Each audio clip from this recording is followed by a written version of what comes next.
Chapter 3. The show is over. We should just ask the question that the materialists hope we would not ask and therefore see behind their curtain. What is this immaterial that they claim does not exist?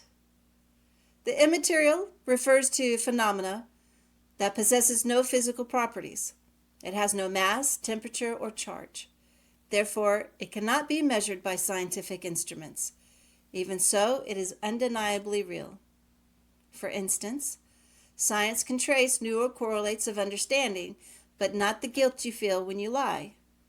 That inner pull of ought, you ought to do what is right even when no one is watching, cannot be measured, but everyone experiences it. And the difference between a sad song and a happy song is not in the sound waves, but from a personal experience. We can experience the same event, but not each of us in exactly the same way. Why? Because each of us is unique, both materially and immaterially. Now, materialists might argue back with me and say that logic, feelings, and reason are emergent properties of our physical brains and will one day be fully explained within the realm of materialism. But they only use this assumption so they can continue denying that the immaterial exists.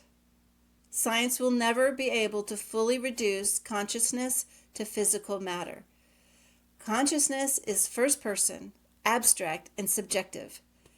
Subjective experience will always remain inaccessible to an external scientific measurement.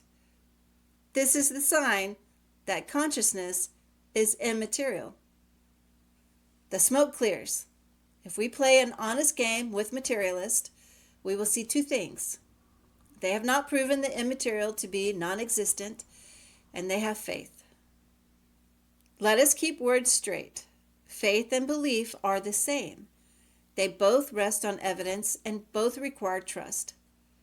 Also, instead of rigging the evidence, we should recognize evidence in all its forms. The material, what can be measured, and the immaterial, logic, testimonial, experiential, and moral. Science will never have evidence for the immaterial. So when they claim that the immaterial does not exist, this qualifies them as having belief without evidence. And by Dawkins' own standards, this means they have faith. Materialists may say, absence of evidence is evidence when evidence should be expected. But we need to remember that they have made it impossible for the immaterial to be considered as evidence. It is like searching for a whale inside a teacup.